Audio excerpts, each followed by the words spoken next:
revolution.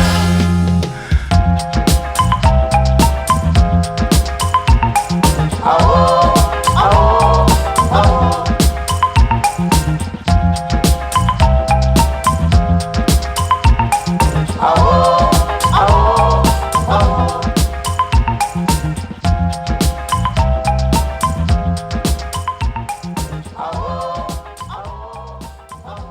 Bonsoir, merci beaucoup d'être là.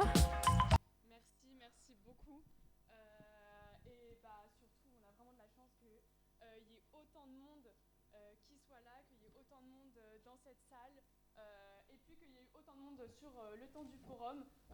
Merci d'être venus, de vous être intéressés à toutes les animations, tous les stands et tout ça. Et puis merci à toutes les personnes qui ont animé ces stands, qui ont animé des animations. Et c'était vraiment trop bien de voir à quel point il y a eu des échanges qui se sont créés entre tout le monde. Donc voilà. Ah, micro-chef. Heureusement, je parle. Ah ouais, ok, c'est bon. Vraiment, merci à tous et à toutes.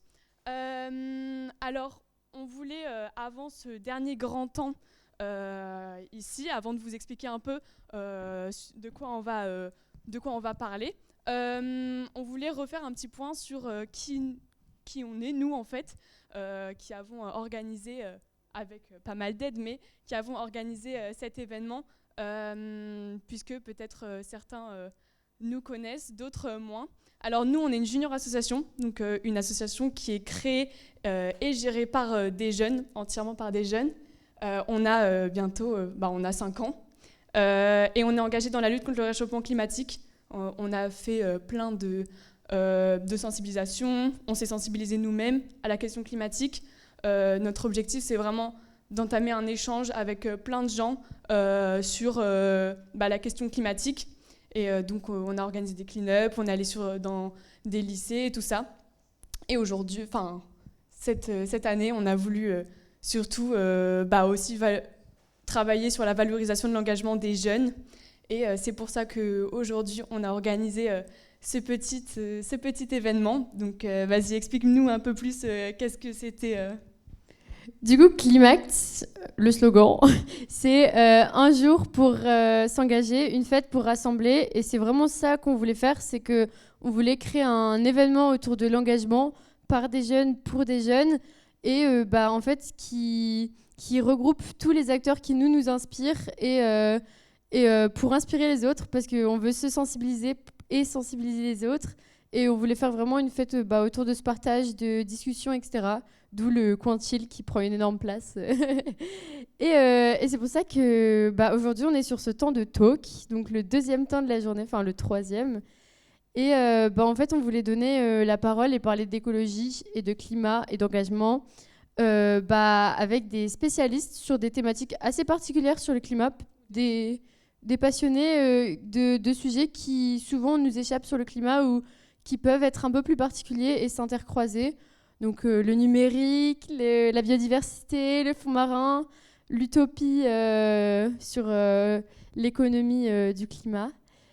Et voilà. Donc on va pouvoir commencer et laisser place à Adrien.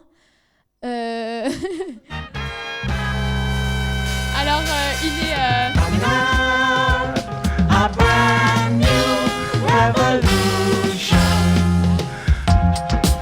Alors Adrien, il est chercheur et maître de conférences à l'Université de Lille sur le numérique. Et du coup, aujourd'hui, il va vous parler un peu de combien de cailloux il faut pour faire un ordinateur. Enfin voilà, toutes sortes de choses. Il a ramené des cailloux que vous pourrez voir un peu sur les tables. Et voilà. Merci beaucoup d'être là, vraiment. Et on a trop de la chance de pouvoir accueillir. Merci beaucoup. Mais aussi Marie.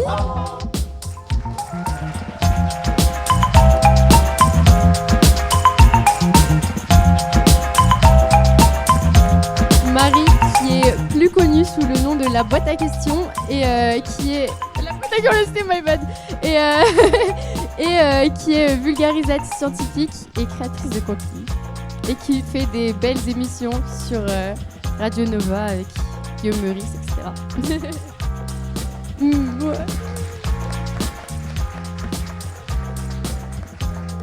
Merci beaucoup à toi aussi d'être là. Et puis ensuite, une seconde intervenante, c'est Léna qui arrive.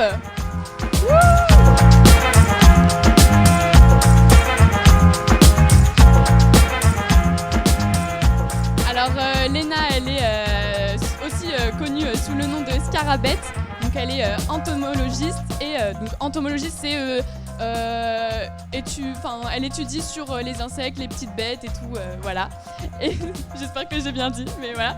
Et donc elle fait de la vulgarisation aussi ou de la recherche tout simplement, et créatrice de contenu sur les réseaux sociaux. Voilà, merci. Ouais, vas-y. Et finalement, Timothée.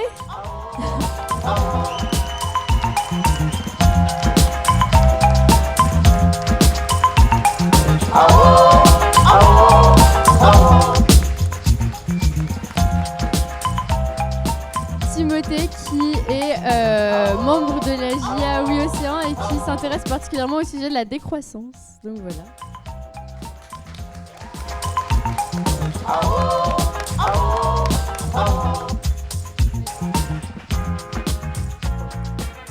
Commençons.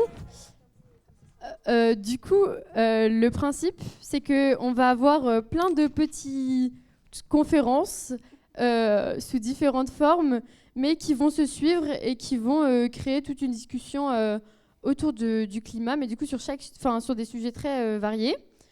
Et à la fin, il y aura un moment de questions, donc n'hésitez pas, si vous vous posez une question pendant la conférence, de noter sur votre téléphone, dans votre tête, et on reviendra sur ça après. Je ne sais pas si j'oublie quelque chose.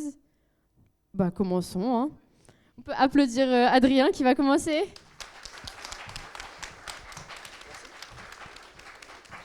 Bonjour. Donc Adrien, j'ai déjà été présenté. C'est beau, hein, c'est bucolique, c'est sympa. La campagne, ça fait plaisir. Mais non, en fait, parce qu'on est entouré de métaux ici, si vous regardez bien. Les chaises sur lesquelles vous êtes assis, les portants des enceintes, tout autour de nous, il y a une quantité effarante de métal. Et oui, si on regarde, il va y avoir de l'aluminium et de l'acier, par exemple, dont la fabrication requiert du manganèse, du nickel et du chrome. La construction est en effet très gourmande en métaux. À part ça, vous avez le transport. Je ne sais pas, à moins d'être venu à pied, généralement, vous avez utilisé un moyen de transport qui a été extrêmement gourmand en métal, que ce soit la voiture, que ce soit le vélo, que ce soit, je sais pas, le bus, le métro, la trottinette, ok.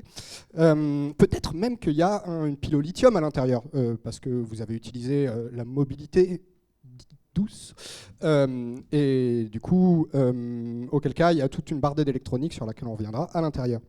Mais dans nos maisons aussi, il y a du métal. Il y a des emballages, les canettes, les casseroles, je sais pas, les passoires, les assiettes, les couverts. Il y a le cuivre qu'il y a dans votre conduite d'eau, de gaz ou d'électricité.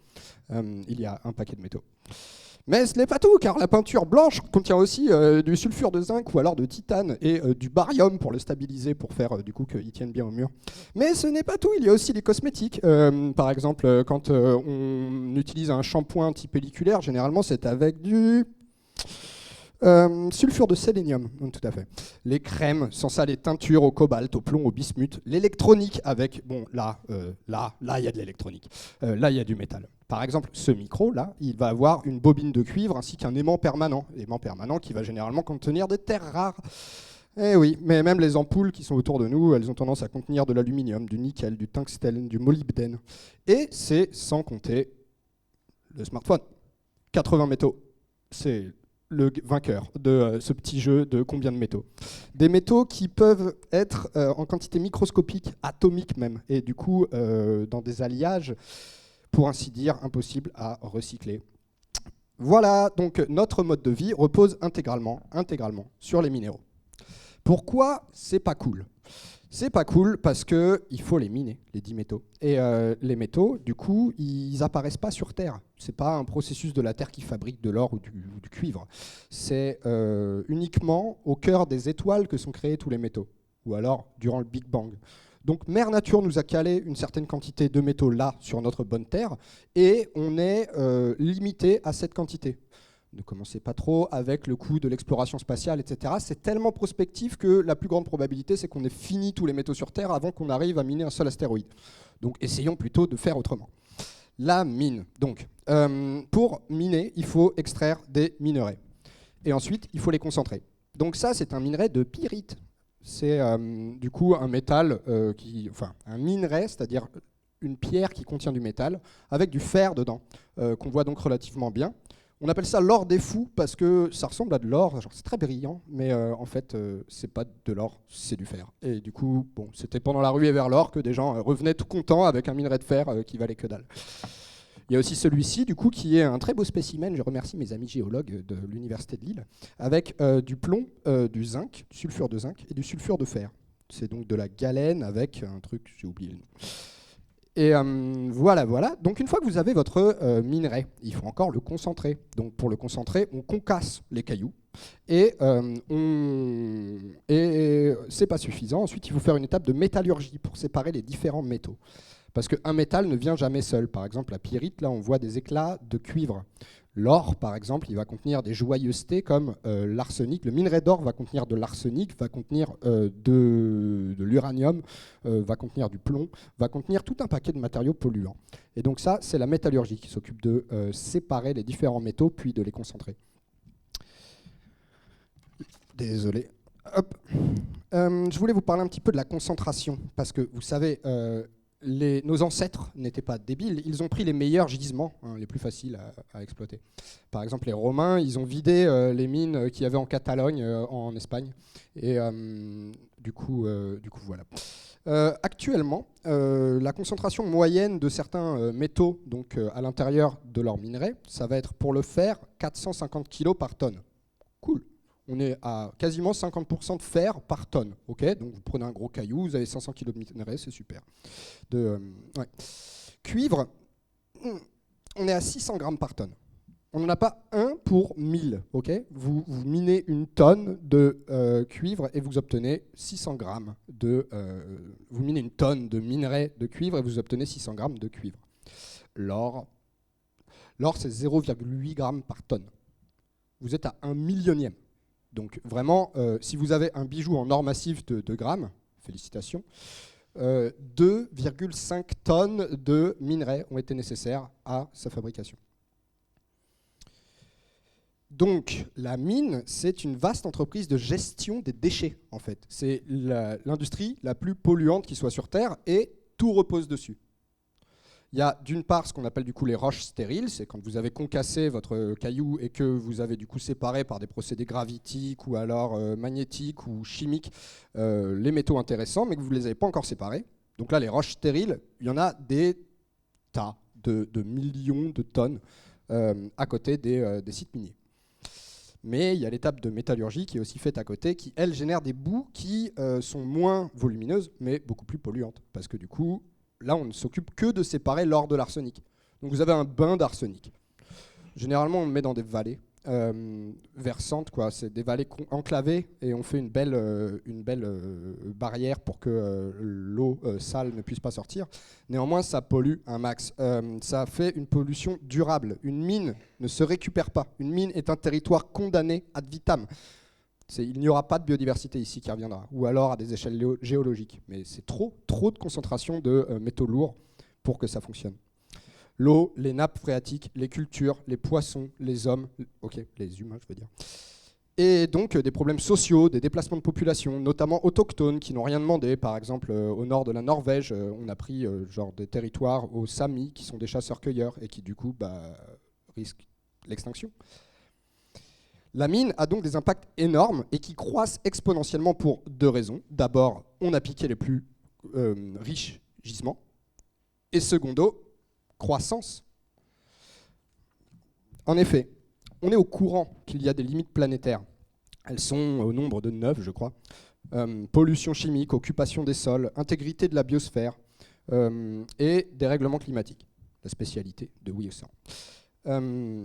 Donc on sait que nos sociétés doivent ralentir. On a lu les rapports du GIEC, on a vu les accords de Paris, on sait que nos sociétés doivent arrêter de produire du CO2. Mais, désolé, mais il n'y a pas que le climatique, d'accord ? Il y a d'autres impacts écologiques qui sont tout aussi importants, peut-être pas aussi visibles mais tout aussi important. Si on vide les mines, que vont faire les humains après? Notre société est en consommation croissante de minéraux, alors qu'il faudrait réduire. L'électronification des biens habituels, les brosses à dents électriques, les thermostats à la maison, la mobilité, on en a déjà parlé, mais les trottinettes électriques, je veux dire, j'aimais pas déjà beaucoup la trottinette quand il n'y avait pas de batterie lithium dessus, mais qu'importe. Les montres, les bracelets connectés, les plaques de cuisson intelligentes, les machines à laver avec un écran tactile dessus. Qu'est-ce que c'est que ça? Les nouveaux usages. Je suis en informatique, je suis prof. L'IA, la source de plagiat number one que les gens ne se rendent même pas compte qu'ils sont en train de transformer leur cerveau en loukoum à l'utiliser. Demande des accélérateurs graphiques, des GPU ça s'appelle, qui sont remplacés plus de tous les ans, genre tous les 8 mois ces temps-ci. OpenAI, Sam Altman, je t'aime pas. Et ont une consommation électrique extrême. Genre, à l'entraînement des modèles de langue, il faut d'abord consommer une quantité effarante d'énergie pour réussir à faire ce truc qui est ultra classe, qui consiste à réussir à répondre à une phrase en français ou en anglais ou en swahili et comprendre ce que vous dites. Continuer la conversation, c'est la classe, ça consomme beaucoup à entraîner comme modèle. Mais ça consomme beaucoup aussi à utiliser. À chaque fois que vous posez une question à ChatGPT, c'est l'équivalent de, au pifomètre, hein, me quotez pas là-dessus, mais disons 10 secondes d'aspirateur. Vous voyez, genre c'est quelque chose de cet ordre-là. Ça paraît pas grand-chose, mais vous avez de longues conversations avec ChatGPT, arrêtez. Bref. Donc il faut construire de nouveaux centres de données qui sont vraiment faits pour l'IA. Là, j'ai quelques chiffres très récents sur le data center qui s'appelle Frontier. C'est donc un centre de données, c'est un super calculateur. Il contient 23 tonnes de cuivre, 600 grammes par tonne, okay. 19 kilos d'or. Il a donc fallu miner 23 000 tonnes de roches pour obtenir Frontier, juste pour l'or. Et il y a tous les métaux qui sont contenus dedans. La transition énergétique est aussi un accroissement de la consommation minérale. Parce que du coup, pour résoudre le problème climatique, on s'est dit, bah, c'est super, on va arrêter de cramer du gasoil. Et c'est vrai, il faut arrêter de cramer du gasoil. Mais ça ne va pas suffire. Substituer le gasoil par des panneaux solaires ne résout pas la question. Un panneau solaire ne tient que 25 ans. Donc si on recouvre nos campagnes de panneaux solaires, on aura shooté la biodiversité, artificialisé les sols, et on est rebelote dans 25 ans, parce que ça ne se recycle pas bien. Il y a aussi, bien entendu, toutes les batteries au lithium, cobalt, etc. On a quelques perspectives encourageantes sur les batteries au sodium, mais ne nous leurrons pas, ce n'est pas une technologie de plus qui va nous sauver. Tout ça n'est pas renouvelable. Les trajectoires sociétales qu'on suit ne sont pas soutenables.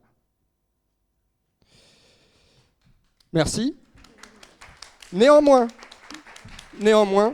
je suis un grand optimiste. J'ai pas l'air là parce qu'on m'a dit de faire méchant flic, mais je prône, moi, la sobriété. L'association Systext, à qui j'ai piqué tous les chiffres, prône carrément la dénumérisation.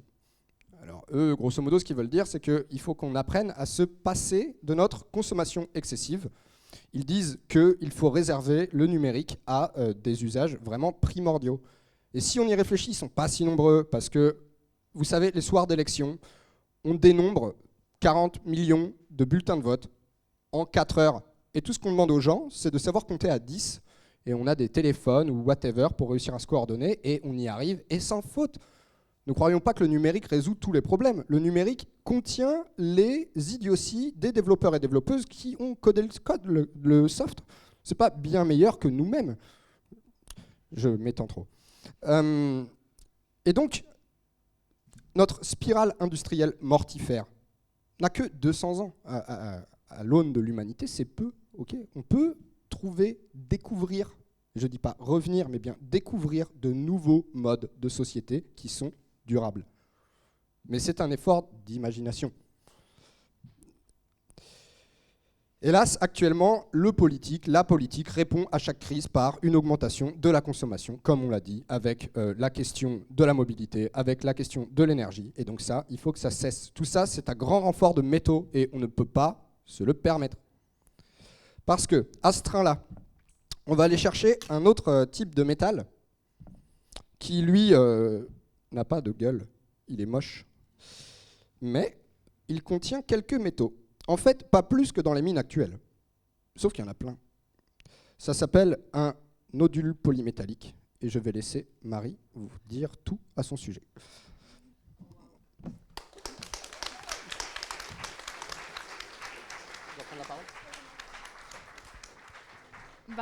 Merci beaucoup, Adrien. On t'avait demandé de faire le méchant flic, mais je pense qu'on a eu raison parce que c'était super bien expliqué. Et vous inquiétez pas, accrochez-vous, ça va aller vers, ça va aller. Alors maintenant, on va passer à Marie. Du coup, comme on vous le disait tout à l'heure, donc elle est connue sous le nom de Boîte à curiosité. Boîte à curiosité. Et donc, du coup, elle est vulgarisatrice scientifique. Elle va vous en parler un peu plus sur les fonds marins, si je ne me trompe pas, et les nodules polymétalliques, du coup. Exactement.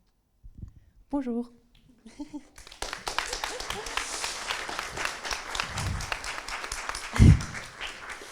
Et bien contente d'être là. Merci beaucoup. Et merci Adrien. C'était super que tu puisses aborder ce sujet-là parce qu'en toute transition fluide et géniale, j'avais envie de vous parler aujourd'hui de Deep Sea Mining.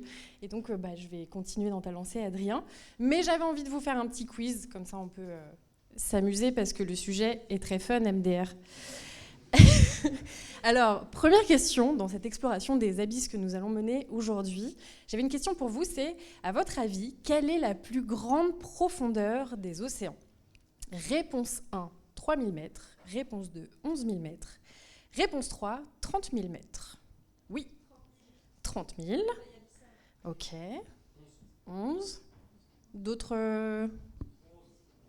Bon, qui vote pour 11 000. Qui vote pour 3 000 ? Qui vote pour 30 000 ?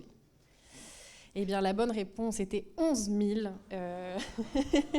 Et c'est déjà pas mal pour que vous puissiez vous rendre compte. 11 000, quand on fait un vol long courrier, c'est la distance entre le sol et donc, l'avion. Donc 11 km. Il faut savoir que l'océan profond, il commence à 200 mètres. On a tendance à se représenter l'océan profond comme un truc pas très courant, mais en fait, c'est la moyenne, c'est la norme dans les océans.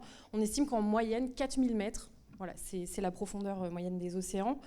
Et c'est le plus vaste écosystème qu'on ait sur Terre et aussi le moins étudié. En élément de comparaison, en fait, les scientifiques aujourd'hui ont mieux cartographié la surface de la Lune que la surface des abysses. Donc on va continuer notre plongée. À votre avis, quelle vie se développe à ces profondeurs ? Est-ce que c'est 1, des plantes, 2, des animaux ou 3, aucune ? Des plantes. Il n'y a pas d'insectes dans les abysses. Des animaux.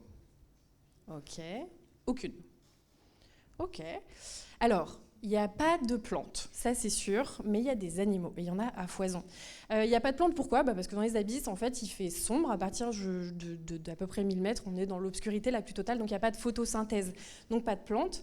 On a l'impression que les abysses, c'est dénué de vie, mais en réalité, il y a plein d'animaux, et comme je l'aime particulièrement, il y a des animaux très bizarres, il y a beaucoup de bioluminescence, il y a des animaux qui ont des yeux hyper bizarres, etc. C'est trop bien.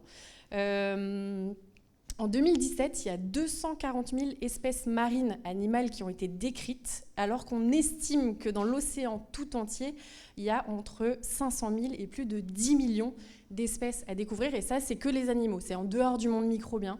Donc, pour vous donner une idée d'à quel point on a encore beaucoup de choses à découvrir et chaque espèce, son rôle dans les écosystèmes. Troisième question, quel lien entre abysses et climat ? Alors, 1, les abysses produisent de l'oxygène. 2, les abysses absorbent une partie du CO2. 3, les abysses régulent la température de notre planète. À votre avis ? Les 3, oui. Exactement. Alors, les abysses, l'océan, quand je dis l'océan, c'est qu'on va se dire que l'océan, c'est un océan unique. Comme ça sera plus facile de se dire que c'est un grand océan sur Terre. L'océan dans son ensemble, il représente 71% de la surface du globe. Donc il va jouer effectivement un rôle crucial dans l'atténuation du changement climatique. Il va séquestrer 31% des gaz à effet de serre émis dans l'atmosphère par nos chères activités humaines. 93% de l'excès de chaleur dans l'atmosphère est absorbé par l'océan, qui régule donc par conséquent la température de notre planète. Et les abysses, eh bien, elles font partie de ce grand cycle aussi de circulation océanique, c'est-à-dire les eaux chaudes, par exemple, des tropiques, elles vont aller vers les pôles plus froids, puis ensuite les eaux froides, elles vont aller vers les profondeurs, etc. Donc tout ça, c'est des grands mouvements qui permettent de réguler toutes les températures. Ensuite, prochaine question, on va voir si vous avez été attentif à Adrien. Qu'est-ce qu'un nodule polymétallique ? Réponse A, une patate des mers. Réponse 2, un galet composé de métaux. Réponse 3, un animal chelou. Oh ouais, vous êtes trop fort. Donc on a de la chance, Adrien nous en a ramené un. Moi, je le trouve pas si moche. Je le trouve vraiment... Donc qu'est-ce que c'est qu'un nodule polymétallique ? Je vais retrouver la réponse pour pas dire de bêtises. Donc c'est, ce sont des galets qui se présentent sous cette forme, qui font entre 5 et 10 cm de diamètre. Ils sont principalement composés de manganèse, mais de d'autres métaux aussi, comme le cobalt, le nickel, le cuivre. En fait, les métaux forment des couches concentriques, on le voit, parce que celui-là, il est ouvert en deux. Je ne sais pas si après, peut-être, vous pourrez venir voir à quoi ça ressemble. Mais c'est vraiment des couches qui s'accumulent comme ça autour d'un noyau. Et ils sont localisés sur les plaines abyssales, entre 4000 et 6000 mètres de profondeur. Et pourquoi c'est intéressant ? Parce que, justement, il y a plein de métaux et que ça pourrait être chouette pour faire plein de trucs, genre des téléphones. Autre question, combien de temps, à votre avis, mettent les nodules polymétalliques à se former ? Est-ce que c'est 10 ans, 1000 ans ou 1 million d'années ? 1 million ? Vous êtes sûr 1 million ? Eh ben ouais, c'est 1 million. En gros, c'est assez fou parce que, comme le disait Adrien, ces métaux-là, c'est pas des choses qu'on va cultiver et qui vont pousser et qu'on va pouvoir retrouver et créer et façonner, etc. Donc ces nodules, ils résultent de millions d'années de croissance très lente. On estime qu'ils grandissent de quelques millimètres par dizaines de milliers d'années, donc c'est très très lent. En comparaison, les continents, ils vont bouger de plusieurs centimètres par an, donc c'est très lent comme processus. Prochaine question, quelle découverte récente étonnante a été faite au sujet des nodules polymétalliques ? Je ne sais pas si vous en avez entendu parler, ça date vraiment, c'est assez frais comme info. Est-ce que 1, ils absorbent du CO2 ? Est-ce que 2, ils se déplacent sous l'eau ? Ou est-ce que le 3, ils produisent de l'oxygène ? Réponse 1, ils absorbent du CO2 ? Ouais. Réponse 2, ils se déplacent sous l'eau ? Ok. Réponse 3, ils produisent de l'oxygène ? Exactement. Alors cette année, des scientifiques ont découvert l'oxygène noir. Donc, c'est une production d'oxygène produite par les nodules polymétalliques. C'était assez extraordinaire comme découverte parce qu'on a toujours cru que l'oxygène était produit surtout en surface dans l'océan par la photosynthèse justement et que cet oxygène coulait entre guillemets vers les fonds. Et en fait, on se rend compte que ces nodules, par électrolyse de l'eau de mer, ils vont produire de l'oxygène, que donc c'est assez révolutionnaire comme découverte parce qu'on est en train de revoir toute la façon dont la vie aurait peut-être pu apparaître sur Terre, c'est-à-dire que nous on a tout misé sur la photosynthèse, mais il y aurait pu avoir des choses qui se sont jouées dans les abysses, donc c'est assez incroyable. Et donc on va en arriver sur qu'est-ce que le deep sea mining ? Réponse 1, une idée de merde. Réponse 2, l'exploitation des patates de mer. Réponse 3, l'exploitation des nodules polymétalliques. Très dur. Exactement, bravo, une belle idée de merde. Ouais, une belle idée de merde. Alors, l'intérêt des nodules polymétalliques, comme le disait Adrien, c'est parce qu'ils ont une richesse de métaux qui est assez folle. Manganèse, fer, cobalt, zinc, nickel, c'est super utilisé dans l'industrie. L'industrie, entre guillemets, verte notamment. On veut faire des batteries électriques avec, etc. Et pour les smartphones aussi, c'est sympa. Et donc, l'exploitation minière des fonds marins, le deep sea mining, c'est une industrie naissante qui date quand même pas d'hier, parce que ça fait longtemps qu'on a découvert qu'il y avait des nodules et que c'était intéressant. Aujourd'hui, il n'y a pas encore de contrat d'exploitation minière qui a été délivré, mais il y a une trentaine de contrats d'exploration minière qui ont été délivrés, détenus par des pays, des entreprises privées, des centres de recherche publics, qui n'attendent donc que le feu vert pour aller choper du gros nodule. Alors pourquoi c'est une idée de merde ? Parce que c'est pas sans conséquence, comme on l'a dit, sur la faune et la flore marine. On a l'impression que c'est vide, que c'est sombre, qu'il fait froid, qu'il n'y a rien. Mais les risques de pollution environnementale aussi, ou les conséquences sur la faune et la flore marine sont très importants. Ça fait des années que les scientifiques tirent la sonnette d'alarme sur les conséquences de cette industrie et les impacts de cette exploitation sur un écosystème finalement qu'on connaît encore peu pourraient être totalement dramatiques, voire irréversibles et très globaux.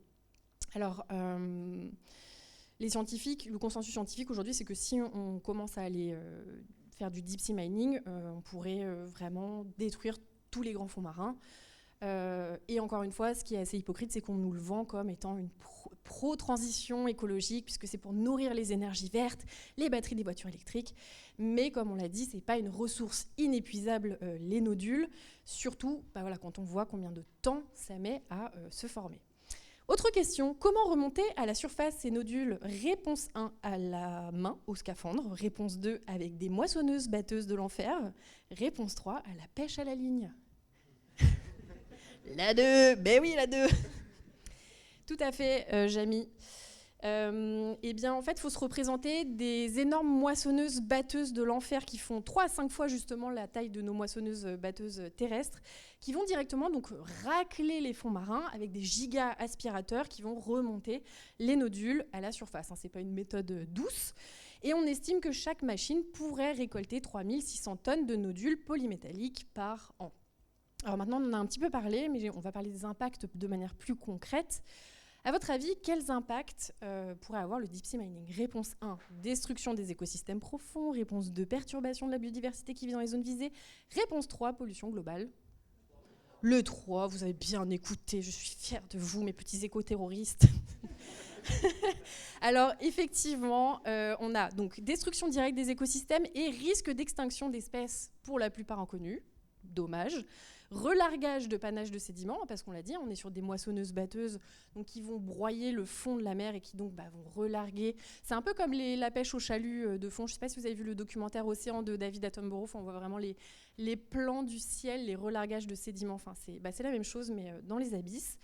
On a notamment aussi beaucoup de pollution sonore, pollution chimique, pollution lumineuse. On estime que les moissonneuses batteuses de l'enfer peuvent propager un rayon lumineux à 500 km autour du site miné. Tout ça va perturber tout le petit monde qu'il y a là-dessous. Il y a quelque chose qui est un peu moins connu, c'est la pollution aux éléments radioactifs, parce qu'on estime que le taux de radioactivité de certains nodules peut dépasser 100 à 1000 fois les taux de radioactivité acceptables, notamment pour la santé humaine. Et ça va notamment aussi perturber autre chose, ce sont les stocks de poissons et les poissons qui y vivent, parce que en fait, le deep sea mining, la zone qu'on vise, c'est la zone Clarion-Clipperton dans le Pacifique, et c'est par exemple une grande zone de migration pour les thons. Dommage, les thons. Et donc, ça perturberait aussi la fonction de puits de carbone de l'océan, voire le relâchement du carbone séquestré dans les sols océaniques, et ça de manière presque irréversible. Alors, pourquoi c'est la merde depuis le mois d'avril? Réponse 1. Trump vient de signer un décret pour accélérer l'exploitation des fonds marins. Réponse 2. Trump vient de signer un décret pour manger des patates de mer. Réponse 3. C'est qui Trump? À votre avis? 3. C'est qui? T'es qui, mec, en fait? Et effectivement, alors le 24 avril dernier, Trump a signé un décret pour accélérer l'octroi de permis permettant d'explorer et potentiellement exploiter les métaux rares qu'on trouve dans les eaux à plus de 1000 mètres de profondeur. En clair, l'exploitation minière des océans pourrait commencer plus vite qu'on ne le croit. Trump y vise une exploitation industrielle à grande échelle. La Maison-Blanche parle carrément de collecter 1 milliard de tonnes de matériaux en 10 ans. Et il promet de créer 100 000 emplois, générer 300 milliards de dollars de revenus, rien que ça. Voilà. Dernière question, quelle solution? Eh bien, réponse 1, tout cramer. Réponse 2, la résistance, bordel. Réponse 3, trouver un accord pour deep sea miner, mais raisonnablement. Tout cramer, c'est pas mal. Et en fait, j'ai regardé un petit peu et l'activisme, mine de rien, ça fonctionne. Il faut savoir qu'en début 2024, la Norvège, elle a essayé de se lancer dans l'exploitation minière, donc le deep sea mining, et elle a fait machine arrière sous pression citoyenne. De son côté, en France, la France fait partie des 32 pays qui soutiennent un moratoire. Pour l'instant, une pause totale sous la pression citoyenne.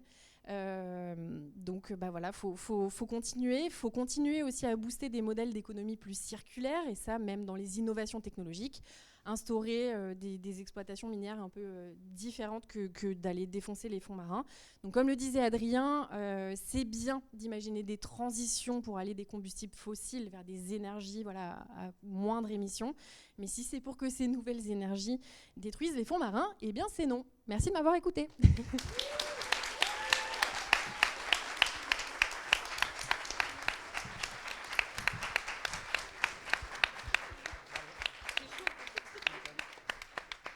Merci beaucoup Marie. Et maintenant on va passer aux petites bêtes sur Terre, je crois, avec Léna.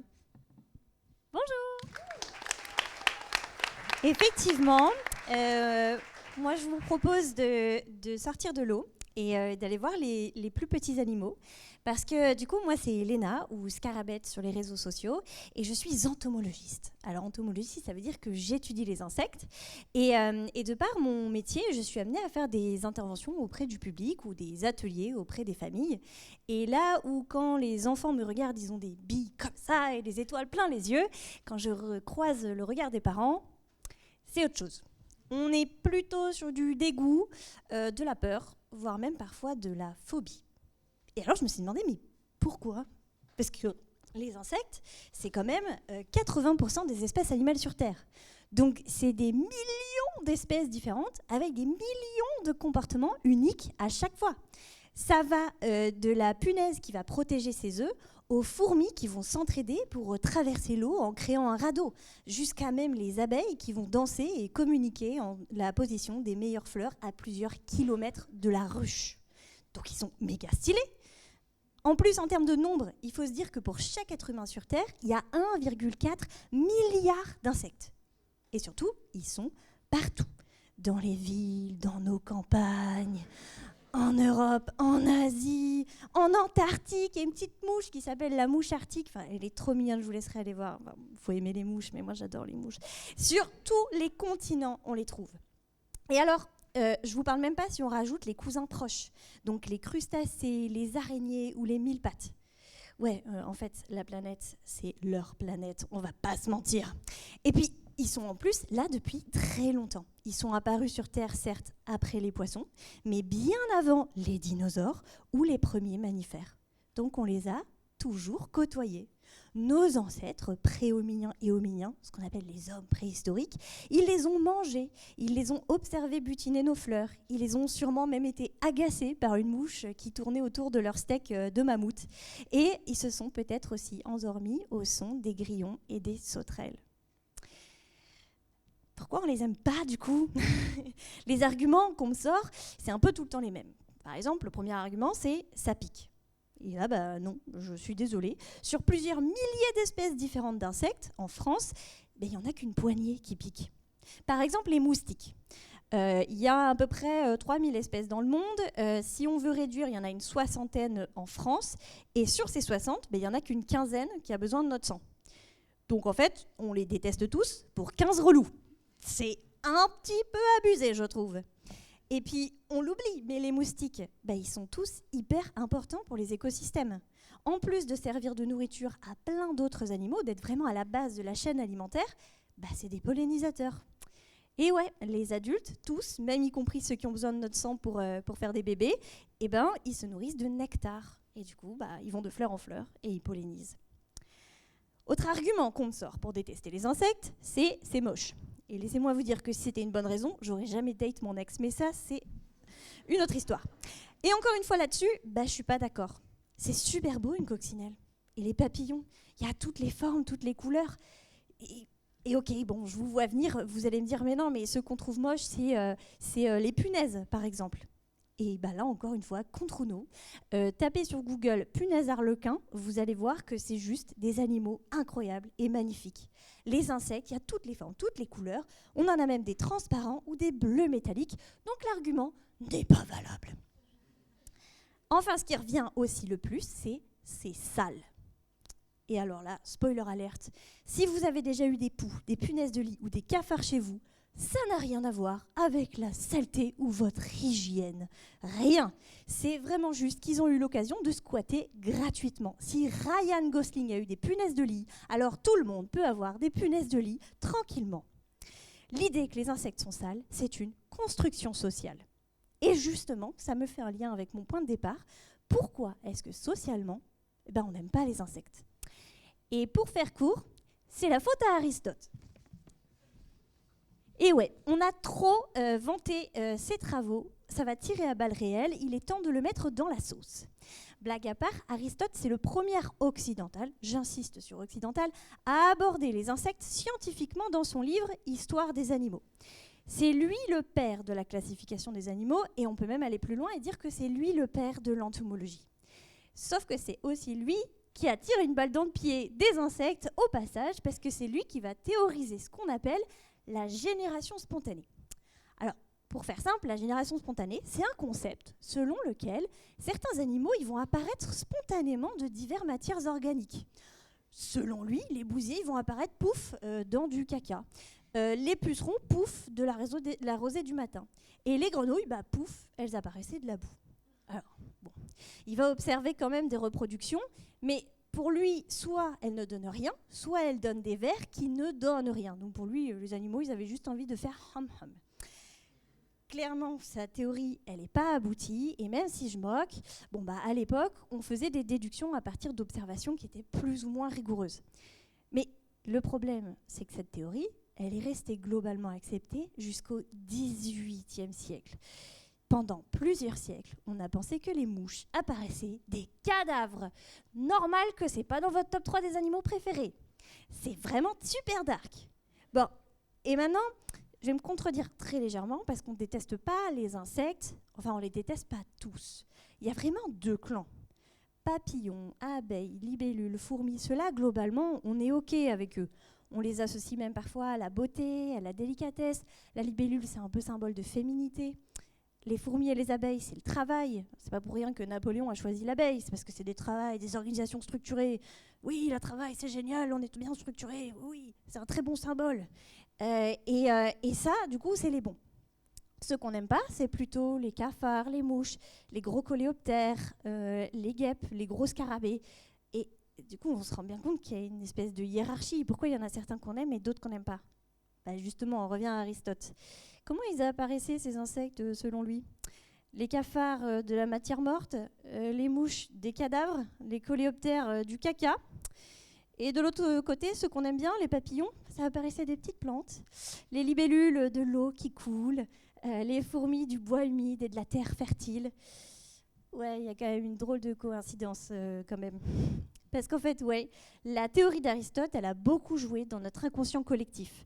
Ça a créé une imagerie très puissante à travers le temps, surtout que l'Église chrétienne, une théorie scientifique qui appuie que les animaux, ça apparaissait pouf, comme ça, elle a sauté sur l'occasion et elle en a rajouté une couche. Ça s'est répandu, ça a influencé les naturalistes, mais aussi l'art, la littérature ou la poésie. Chez les peintres flamands, par exemple, vu qu'on est dans le Nord, on utilisait les insectes pour faire passer des messages. Les papillons, c'était le passage de l'âme d'un défunt ou le changement dans une vie. La libellule, c'était la douceur, la beauté, la paisibilité. Alors que la mouche, c'était les mauvais esprits, les gens méchants ou mauvais, par exemple. Et à travers le temps, tout cet environnement qui était chargé de symboles, il nous a profondément influencés sur notre manière de les percevoir. Et donc, il faudra attendre le XVIIIe siècle pour que cette théorie elle soit ébranlée définitivement par des naturalistes comme Anna Sibylla Marian, une femme quand même qui a divorcé, qui est partie voyager avec sa fille à 50 ans. Ah non, vraiment incroyable. Allez regarder sa biographie, c'est fou. Ou Jan Swammerdam, par exemple. Et même là, c'était pas simple. Jan Swammerdam, il en a carrément brûlé ses manuscrits parce qu'il pensait que son travail, il allait trahir sa vision de Dieu. Donc, franchement, le pauvre, il était bien tiraillé quand même. Et même là, même après que cette théorie soit ébranlée, le mal, il était fait. Notre imagerie populaire, elle s'était formée et elle avait déjà des clichés qui ont la vie dure. Et quand je dis clichés, en plus, je pèse pas mes mots. Parce que on va rétablir un truc avec la mouche, par exemple. On n'a pas des asticots prêts à nous dévorer de l'intérieur quand on meurt. Il faudrait qu'une mouche vienne pondre sur vous, ce qui, dans notre monde moderne, n'arrive plus. Ensuite, les papillons, ça adore les crottes. C'est plein de sels minéraux, ils en raffolent. Quand on cherche sur le terrain certains papillons, on va mettre des crottes fraîches et attendre qu'elles viennent. On est quand même loin du cliché hyper girly. Les libellules, c'est pas des êtres tout délicats, c'est des chasseuses horribles qui de près en plus ressemblent à Hannibal Lecter. Franchement, quand elles se mettent en chasse, on estime qu'elles ont le taux de réussite le plus élevé du règne animal. 95% de réussite. C'est fou. Si elles faisaient notre taille, on serait foutus. Un remake de Jurassic Park, ça serait même pas fun parce qu'ils seraient tous morts direct au début du film. La coccinelle. Elle, tout le monde l'adore. Franchement, on oublierait même parfois que c'est un insecte. On en a même carrément fait une voiture qui s'appelle comme ça. Mais honnêtement, la coccinelle, c'est Dexter. C'est une tueuse en série. Elle peut manger 200 à 800 pucerons par jour. C'est fou. Et je vous dis pas ça, bien évidemment, pour commencer à tous les détester. Mais c'est important de casser les clichés pour voir plus loin. Parce qu'on ne change pas du jour au lendemain une imagerie populaire. Il faut du temps pour la combattre. Il faut des voix aussi pour prendre leur défense et les réhabiliter. Et aujourd'hui, justement, je vous passe le flambeau à vous. Soyez vous aussi des réhabilitateurs des petites bêtes. Parce que les guêpes et les frelons, ce n'est pas des êtres sanguinaires qui vous piquent parce qu'elles sont méchantes par nature. Non, c'est des sociétés animales semblables aux abeilles qui cherchent en fait à protéger leur colonie. Les guêpes et frelons adultes, ils se nourrissent de nectar et de liquides protéinés. C'est pour leurs bébés qu'ils chassent. Les cafards qui vivent à notre contact, c'est des animaux qui sont grégaires. Ils vivent en groupe et ils ne sont pas là pour vous embêter. Ils viennent juste parce qu'il y a à manger dans vos cuisines. Ils vivent, quoi. Le scarabée qui vous fonce dessus au printemps, c'est pas parce qu'il vous attaque, c'est parce qu'il est tellement lourd avec une grosse armure en guise de squelette et des grosses fesses qu'il galère de fou à voler et qui sont juste hyper maladroits. La plupart, ils ont juste envie de se reposer 5 minutes sur vous et après de repartir. Et les papillons de nuit qui volent et qui vont se coller frénétiquement à vos lumières le soir, en fait, ils sont juste hyper désorientés avec la lumière. D'habitude, ils avaient la lumière de la lune pour s'orienter. Je finirai aussi par vous dire que depuis l'année dernière, on considère que les insectes sont sûrement sentients. Alors, ils auraient du coup des sentiments, ils ressentiraient la douleur et ils auraient une certaine conscience de leur environnement. On a observé des personnalités uniques chez les abeilles. Chez les soldats, par exemple, il y aurait des plus téméraires que d'autres. Il y en aurait qui seraient peureuses et il y en aurait qui seraient plus aventurières. Et chez les bourdons, on a pu observer des individus qui jouaient à la balle par pur plaisir. Les bourdons, c'est des petits chiens. C'est adorable. En plus d'avoir des grosses fesses poilues, j'adore ça. Et puis, ça fait un petit peu réfléchir sur le monde qui nous entoure. Du coup, j'espère que par cette petite intervention, je vous aurai un petit peu fait changer d'avis sur les insectes et que la prochaine fois qu'il y en aura un qui se posera sur vous, vous penserez à Aristote et un petit peu à moi aussi. Merci. Merci beaucoup. C'était trop bien, super. Merci beaucoup. Et puis, on va passer à Timothée pour la fin. Je ne sais pas si vous vous souvenez, mais au tout début, Adrien, il disait que finalement, il était quand même un peu optimiste et tout, et qu'il croyait au fait qu'on pouvait peut-être virer vers la sobriété et que ce qu'il fallait, c'était un peu d'imagination. Alors, c'est ce qu'on va tenter avec Timothée.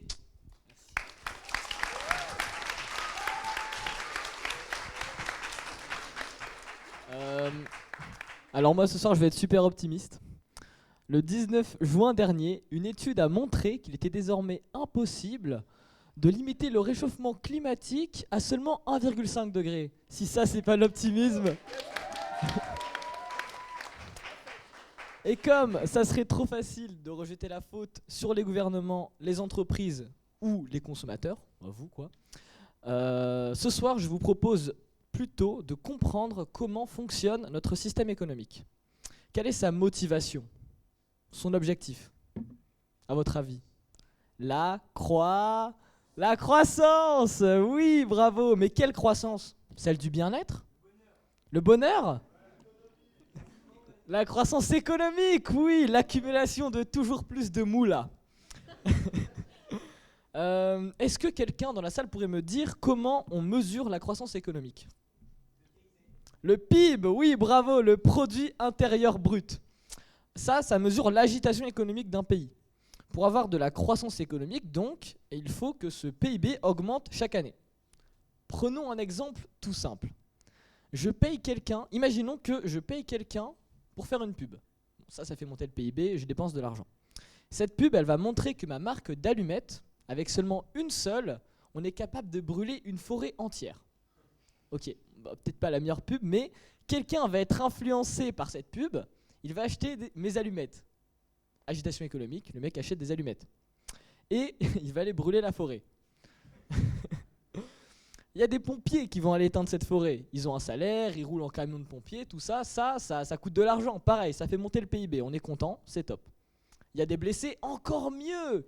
Allez, go dans l'hôpital, l'ambulance et tout, les médicaments, ça fait monter le PIB de fou, on est hyper content. Les maisons carbonisées, merci, on a le BTP qui va s'en mettre plein les poches. Ensuite, on va payer des gens pour réimplanter les arbres et reconstruire la forêt pour que quelqu'un d'autre vienne la rebrûler 2 semaines plus tard. Bref. Imaginons maintenant, on peut prendre cet exemple pour les burgers, la fast fashion, les voitures, tout ça. Ok, c'est pas trop le sujet de ce soir, mais comment on s'en sort aujourd'hui pour que notre PIB augmente? À l'échelle mondiale, Adrien l'a dit, notre croissance est liée à l'extraction de ressources naturelles et à l'utilisation d'énergie pour transformer, utiliser et vendre ces ressources sur le marché. Mais où est le problème? Et c'est quoi le rapport avec ces 1,5 degrés? Le problème, c'est le toujours plus. Cette croissance, aujourd'hui, elle est noire, elle est fumeuse, elle pollue un max. Déjà via les émissions de CO2, de méthane et de la destruction des écosystèmes, forêts, océans, les tourbières, tout ça. Et si on veut rester en dessous des 2 degrés en 2100, comme le stipulent les accords de Paris, aujourd'hui dans les projections du GIEC, on est plus à des 4 degrés, et dans ces cas-là, on est tous foutus. Donc, on veut rester en dessous des 2 degrés, s'il vous plaît. Il va falloir arrêter de polluer grave. Qu'est-ce qu'on peut faire alors? Je suis là pour apporter des solutions. Est-ce que vous avez déjà entendu parler de croissance verte? Non? De développement durable? Oui, ok. Essayons de concevoir une croissance verte, c'est-à-dire une augmentation du PIB, tout en respectant l'environnement. Une croissance décarbonée, qui n'a plus d'impact sur le réchauffement climatique. C'est stylé, non? Ça vous fait pas rêver là? Mais sur quoi se base-t-elle si ce ne sont plus les énergies fossiles? En un mot, innovation technologique. L'objectif, c'est de gagner en efficacité pour consommer moins de ressources et ainsi polluer moins. On passerait du pétrole et des énergies fossiles aux énergies renouvelables. Des centrales thermiques aux centrales solaires, éoliennes, hydrauliques. C'est pas mal ça. Ça fait rêver, hein? Non, je vois que vous rêvez pas. Elle est où la douille? Dites-moi, elle est où la douille? Le nucléaire, oui, vive le nucléaire. Il paraît qu'on a atteint un plafond dans l'innovation technologique. Oh non, ça c'est ballot ça. Ça veut dire qu'il faut chercher très longtemps, dépenser beaucoup d'argent, utiliser ChatGPT, plein d'IA pour faire des recherches qui durent des années, pour au final avoir un gain d'efficacité vraiment ridicule quoi. En gros, tu dépenses tout ça et tu gagnes ça en efficacité. Ça c'est pas top. Et même si on arrive, imaginons un miracle, une innovation technologique miracle, qui permet, imaginons, de rendre les voitures hyper efficaces, qui consommeraient quasiment plus rien, l'urgence climatique, elle est maintenant. Et une voiture, ça dure entre 15 et 25 ans, donc ça demande, et il faudrait donc les remplacer tout d'un coup. Et ça, on l'a vu, c'est pas possible, on n'a pas assez de ressources pour tout changer, et en plus, ça générerait des déchets qu'on ne pourrait pas traiter. Ok. Les innovations technologiques sur l'efficacité, c'est peut-être pas ça, mais sans parler d'efficacité, il va bien falloir s'en débarrasser du CO2, non? C'est le principal coupable du réchauffement climatique. Alors les innovations technologiques nous ont permis de construire des centrales nucléaires, inventer des éoliennes et des panneaux solaires. On n'a qu'à utiliser ça dans le monde entier, non? Un monde recouvert de panneaux solaires? Alors là, énorme blague. Je vous parlais un peu du nucléaire. Imaginez qu'on n'augmente pas la consommation d'uranium pour les centrales nucléaires. C'est-à-dire, on garde le même nombre de centrales dans le monde, aucun pays n'en construit d'autres. À votre avis, on tient combien de temps? 15 ans? Non, un peu plus? Ouais, un peu plus, entre 100 et 130 ans. Et ça, c'est si jamais personne d'autre que les pays qui l'ont déjà utilisent le nucléaire. En gros, c'est pas énorme, dans 130 ans, let's go les gars, nouveau problème. Bref. C'est pareil pour les panneaux solaires, il faut les changer tous les 25 ans et ça, on n'a pas assez de ressources. Donc, tout le monde ne peut pas avoir accès à une énergie décarbonée. Les innovations technologiques ne nous sauveront pas. Et ça, c'est sans parler des catastrophes sociales qu'on a très peu abordées, causées par les mines et toutes les innovations technologiques. Ok, bon, ce sont peut-être pas les innovations technologiques qui vont nous sauver la vie, mais le recyclage. Non, oubliez, pareil. Il faut choisir. On ne peut pas vouloir croître et verdir. Si le problème, c'était pas la couleur de la croissance, qu'elle soit noire, verte, bleue, arc-en-ciel et qui fait des papillons, que sais-je. Et si le problème, c'était pas la croissance économique elle-même. Les économistes vénèrent le saint PIB en entraînant tout le monde avec eux dans le toujours plus. Et si on arrêtait de tout mesurer en PIB, en PIB, et plutôt en bonheur, en satisfaction des citoyens et des besoins, en réduction des inégalités. Pour toutes ces mesures, les économistes s'accordent à dire que la croissance économique dans les pays riches ne fait ni le bonheur, ni la réduction des inégalités, voire les augmente, et ne satisfait pas les besoins de toutes. On attend quoi en fait? Ils nous disent, on adore le PIB, mais en même temps, ça ne nous aide pas à avoir une vie meilleure, et nous on continue de les écouter. Alors, et si une des solutions, c'était la décroissance, c'est-à-dire une réduction de la taille de notre économie, planifiée démocratiquement, dans le but de réduire les inégalités, satisfaire les besoins et participer au bonheur de la population. En 2 mots, une économie du bien-être. Et attention, je vous vois venir, ouais, mais Timothée, la décroissance, c'est un crash boursier, on va tous mourir.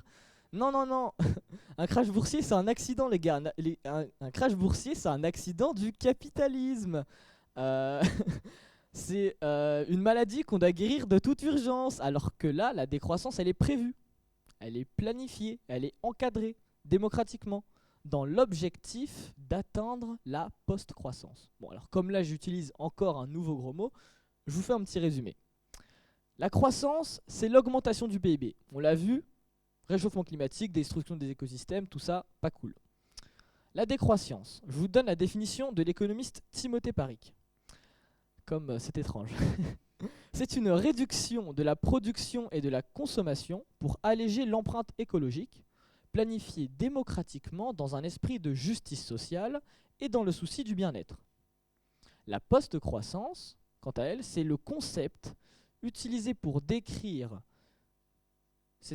un concept utilisé pour décrire l'idéal d'une société émancipée des impératifs monétaires, où l'économie serait stationnaire, en harmonie avec la nature, où les décisions seraient prises ensemble et où les richesses seraient équitablement partagées afin de pouvoir prospérer sans croissance, parce que c'est possible. Si la décroissance est un régime temporaire pour perdre du poids écologique, la post-croissance est le maintien sur le long terme d'un mode de production sain et équilibré. Pour faire simple, imaginons que je doive perdre 20 kilos parce que j'ai des problèmes de santé. J'ai 2 options. Me couper la jambe, autrement dit un crash boursier, ou faire un régime. À quoi ressemblerait un monde en post-croissance? Et c'est là que je vous propose de fermer les yeux. Imaginons que nous sommes en 2100 et notre monde n'a pas dépassé les 2 degrés de réchauffement. Là, je vous le gentifie. Notre système économique a perdu le poids qu'il fallait et nous sommes dans une société émancipée du dogme de la croissance. Est-ce que la voiture individuelle pour tous est encore d'actualité? Ou trouve-t-on plutôt des réseaux de transport collectifs, gratuits, inclusifs, qui desservent aussi bien les villes que les campagnes? Est-ce qu'il y aura encore des passoires ou des bouilloires thermiques, où tous les logements auront été transformés pour répondre aux contraintes climatiques? Est-ce qu'on aura encore des énormes centres commerciaux comme Euralil qui nous font dépenser tout notre argent? Ou alors est-ce qu'on aura plutôt des Fab Labs géants où chacun peut apprendre à confectionner lui-même ce dont il a besoin et où l'artisanat prime sur l'industrie? Est-ce qu'il y aura encore des pubs, de l'obsolescence programmée, de la fast fashion? Que mangera-t-on? Des produits multicontaminés aux microplastiques, cadmium, PFAS, hexane, néonicotinoïdes? Ou alors est-ce que chacun aura accès à des produits frais, bio, et produits dans le respect de l'environnement et des agriculteurs? Comment sera le travail? Toujours plus mécanisé, stressant, fatigant? Ou alors encouragera-t-il le bien-être? Si on travaille moins, on fait baisser le PIB. Mais en plus, on dégage du temps pour prendre soin de soi, des autres et de notre environnement. Travailler moins pour vivre mieux. Ce serait pas la folie, ça? En 2100, serons-nous dans une société toujours plus individualisée ou sera-t-elle plurielle, solidaire, collective? Pour répondre à ces questions, aujourd'hui, je ne vois qu'une réponse. Agir. Mais comment agir? Acheter zéro déchet? Boire son thé matcha à 8 €, labellisé commerce équitable, vegan, bio, supplément, je plante un arbre en Amazonie? Ou alors, je crée une junior association avec mes amis pour gérer un potager collectif en banlieue? Faire pipi sous la douche? Ou rejoindre un collectif d'éducation populaire? Faire un don une fois par an à une association dont je ne connais à peine le nom? Ou faire pression pour taxer les riches?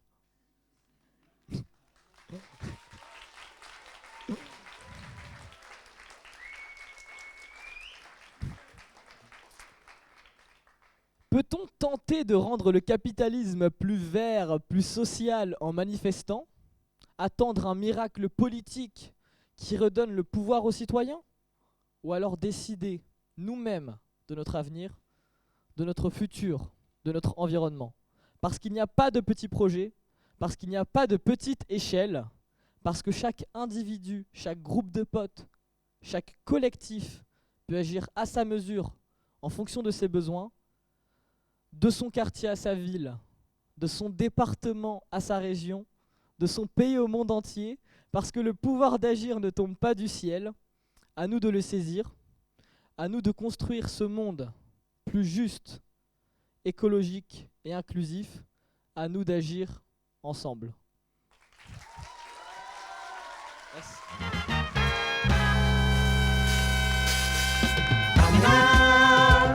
A brand new revolution.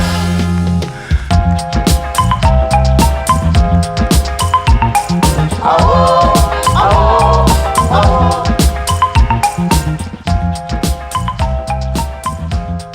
Bravo, je pense que il n'y avait rien de mieux pour pouvoir terminer ce petit temps de présentation. Vraiment, c'était trop intéressant. Chacune, c'était trop intéressant et vous êtes tous complétés, c'était trop cool. On a vraiment trop du bol de vous avoir ici. Alors, je ne sais pas si vous vous souvenez, mais on vous avait dit au début qu'on allait faire un petit temps de questions. Peut-être qu'il y en a un ou une ou plusieurs qui ont des petites questions à un de nos intervenants. Oui, ah bah, il y a Ludo qui arrive avec... Bonjour, merci à tous les gens qui ont présenté. J'avais une question pour Marie. Le deep sea mining, si j'ai bien compris, ça a l'air d'être dans les eaux internationales. Du coup, les pays, par exemple les États-Unis, s'ils veulent, ils peuvent aller miner n'importe où. Donc imaginons dans les eaux internationales près d'autres pays qui donc vont potentiellement polluer plus les autres que eux-mêmes. Ou est-ce qu'il y a des régulations qui sont mises en place pour dire « Ah non, nous, on mine que près de chez nous », ce genre de choses? Eh bah, allô? Ah oui. Je vais être très franche, je ne suis pas une experte du deep sea mining. En revanche, il me semble qu'il y a une seule zone dans l'océan qui est visée pour deep sea mining. Celle dont je parlais, c'est la faille qui est dans le Pacifique. Donc c'est principalement cette zone-là qui est visée. Donc je ne sais pas du tout ce qui pourrait être mis en place à ce sujet. Je suis navrée de ne pas avoir la réponse précise à ta question. Mais il me semble que c'est vraiment cette zone spécifique qui est visée par tout le monde en tout cas. Okay. Merci beaucoup.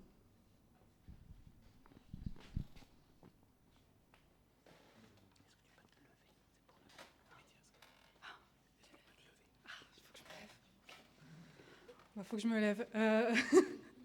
Déjà, une petite remarque que je voulais faire à Tim, parce que tu parles beaucoup de décroissance et tout ça, et je voulais juste dire qu'en fait, ça existait déjà avant nos sociétés actuelles, genre avant le néolithique. En fait, c'est à peu près au moment où il y a toute l'agriculture qui est arrivée et tout ça.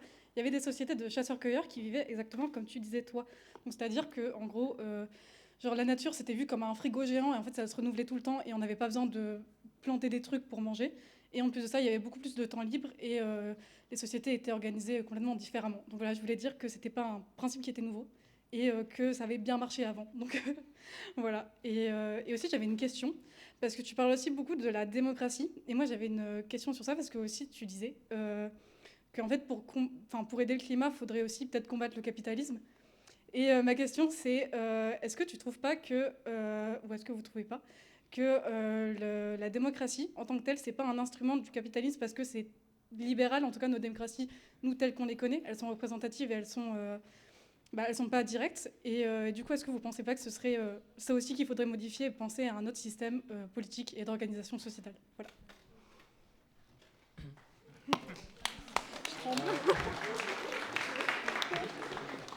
On vient de me souhaiter bon courage pour la question, oui.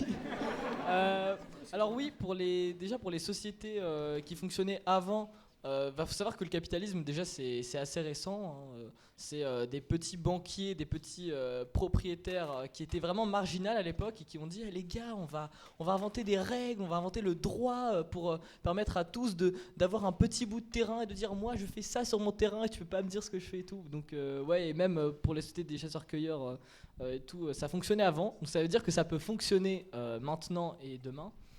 Et pour la question de la démocratie, moi je crois en un autre système concrètement qui a pas forcément qui a peut-être un nom. On peut citer les différentes formes de communisme, on peut citer aussi l'anarchisme, mais je préfère d'abord rester sur la démocratie dans l'imaginaire collectif, c'est prendre ensemble les décisions sans forcément être représenté.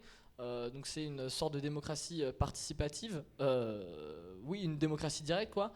Et je pense que pour agir au quotidien, faut pas attendre des personnes qui ont le pouvoir et qui ont leurs intérêts et qui servent l'intérêt des plus grands. On l'a vu avec par exemple la taxe pour les riches qui a été rejetée par le Sénat. Ils sont pas dans l'intérêt de la majorité, parce que je pense qu'ici il y a personne qui a un patrimoine de plus de 100 millions d'euros dans la salle. Ou alors sinon il a fait un super don à l'OMJC. Mais oui, et je crois en l'initiative locale, en les collectifs qui prennent le pouvoir dans le sens qu'ils agissent à leur échelle et qui font changer les choses ici, maintenant, qui sont et pour ensuite faire un effet boule de neige. Je crois en l'effet boule de neige, peut-être que je suis naïf, mais je pense que c'est en arrêtant de donner de l'importance aux puissants et aux personnes qui ont le pouvoir que nous, on peut se dire ah oui, mais en fait, s'ils n'existaient pas, qu'est-ce que je ferais en fait? Voilà.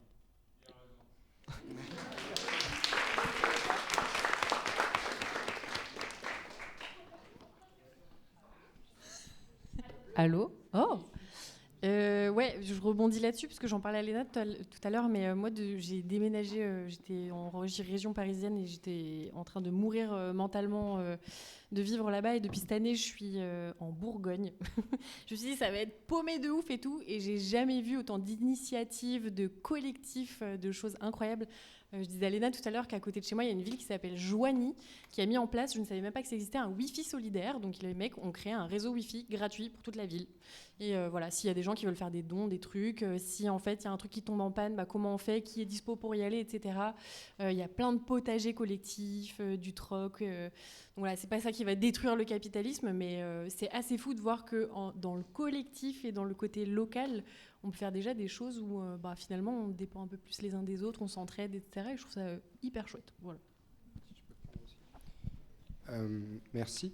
Oui, je voulais juste ajouter démocratie, du coup, étymologiquement, c'est le pouvoir du peuple, et je pense l'idée a de beaux jours devant elle. Mais je suis tout à fait d'accord qu'il faut critiquer la forme.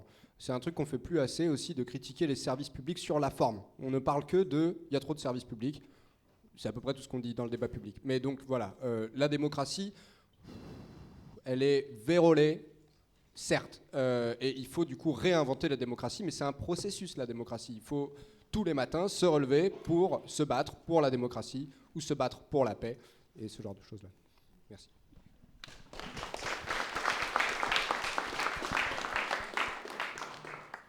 Merci. Ah oui, on entend, c'est bon.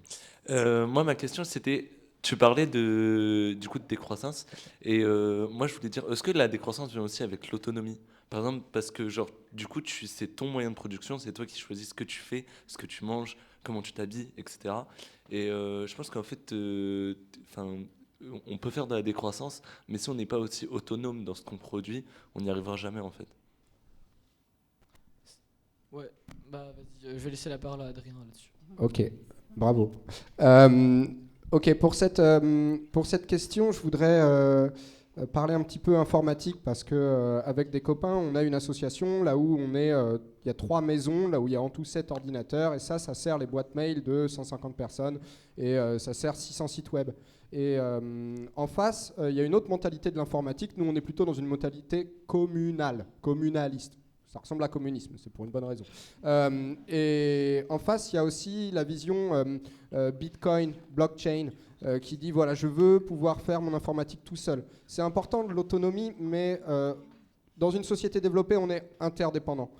Et du coup, nous, on essaye de dire, en hébergeant chez 3 personnes, on est interdépendant et on en est fier. Et on se fait confiance. Et faire de la confiance vraiment une valeur très importante.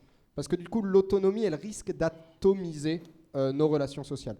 Donc bien entendu, il faut être autonome à un certain degré, et on arrive à faire ça uniquement parce que collectivement, on est autonome.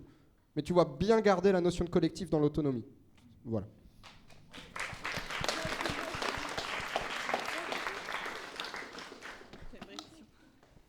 Alors j'aurais une question pour Team Tonix, 2 à vrai dire. Premièrement, est-ce que tu aurais des ouvrages à nous recommander sur la décroissance? Parce que c'est vrai que comme sujet, ça n'a pas l'air forcément accessible. Et deuxièmement, combien de temps est-ce que ta présentation t'a pris à préparer par rapport au temps que tu avais à mettre à côté au grand oral?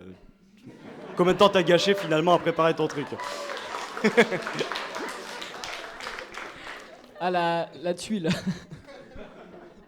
Alors, pour les ouvrages, le premier qui m'a introduit au concept de décroissance, c'est l'ouvrage de Timothée Paré, Ralentir ou périr, qui a aussi participé au hors-série de Socialterre, super revue que je me suis abonné parce que genre vraiment c'était top. Là ils ont fait un dernier numéro sur qui veut la peau de l'écologie, incroyable. Et aussi j'aime bien allier, en fait la décroissance c'est vraiment un régime où on baisse le niveau, on baisse la charge. Ok. On libère du poids. La décroissance, elle est possible seulement dans les pays riches. Nous, les pays du Nord, on va pas demander aux pays du Sud globaux qui galèrent à s'en sortir parce qu'on leur vole déjà toute leur richesse. En plus, les gars, vous êtes trop gros. Non, les gars, vous avez le droit de croître et d'avoir une croissance. On va vous aider à ce qu'elle soit durable. Mais nous, c'est à nous de décroître pour ensuite atteindre une société post-croissance. Et pour ça, un ouvrage qui m'inspire beaucoup, c'est Antidote au culte de la performance, le remède de la robustesse du vivant. Et du coup, ça, c'est de Olivier Amand. Et sincèrement, c'est un biologiste et c'est incroyable. Ça coûte genre 3,90 €, c'est un tract, c'est top. Et pour le grand oral, j'ai pas commencé. Et je passe dans 3 jours. Moi, j'ai une question du coup à Léna. J'ai super peur des insectes et je voulais savoir s'il y a, il y a des études qui montrent que la peur de certaines personnes des insectes détruit, fait que du coup, il y a plus d'insectes qui meurent. Parce que tu disais qu'il fallait déconstruire un peu la vision qu'on en avait pour pouvoir justement peut-être les sauver. Est-ce qu'il y a une preuve que, par exemple, quand j'étais plus jeune, j'essayais de plus le faire, mais quand je voyais une araignée, j'avoue qu'elle ne vivait pas très longtemps. Est-ce qu'il y a des études qui montrent un peu l'impact que ça a sur la biodiversité? Alors, j'ai pas d'études précises en tête. En revanche, donc moi je travaille à l'OPI, c'est l'Office pour les insectes et leur environnement.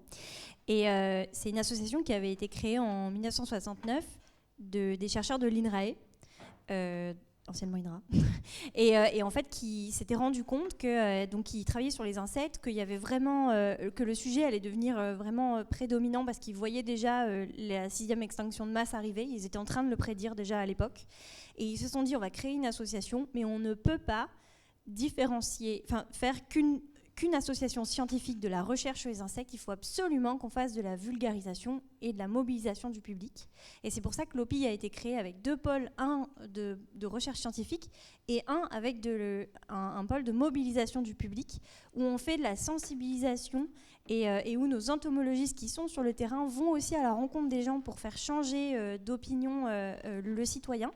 Parce que par exemple, quand on va prendre un sujet très actuel, la réautorisation des néonicotinoïdes, si les gens ne sont pas sensibilisés à la question des insectes et que quand on leur explique que les abeilles vont tous mourir et qu'il faut absolument prendre les bonnes décisions, si on n'a pas enlevé les clichés autour des abeilles sur le fait que c'est des animaux incroyables et qui ne vont pas tous nous piquer et on ne va pas tous mourir par une piqûre d'abeille, loin de là, et on n'est pas tous allergiques. Si on n'enlève pas ces clichés qui collent à la peau à ces animaux-là, on n'arrivera jamais à faire bouger et à prendre les bonnes décisions, qu'elles soient politiques ou même citoyennes, sur les sujets des insectes, sur la gestion des milieux naturels. En fait, les insectes, il y en a partout. Et décider de raser une forêt pour aller mettre un bâtiment, c'est complètement détruire les écosystèmes présents, détruire les insectes présents. Enfin, bon, bref, tout est lié.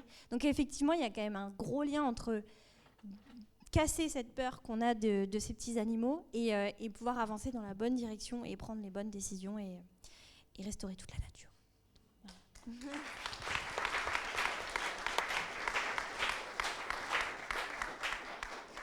Ouais, on m'entend, c'est bon.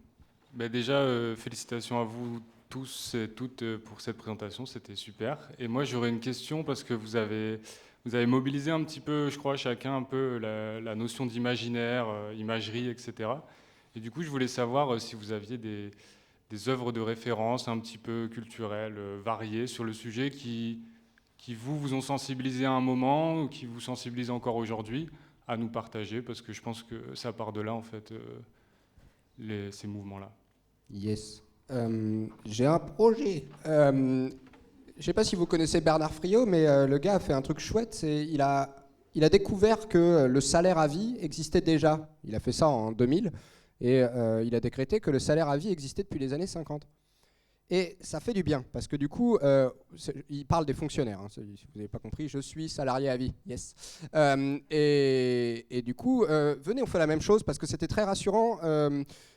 On se sent dans une société qui va pas si mal, en fait, là où il reste que à faire un dernier kilomètre avant d'arriver à quelque chose de vivable.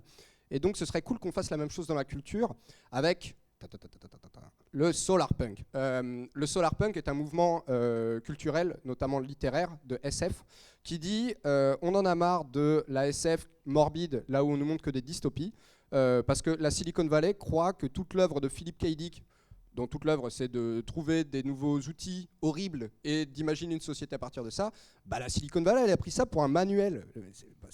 C'est la Silicon Valley.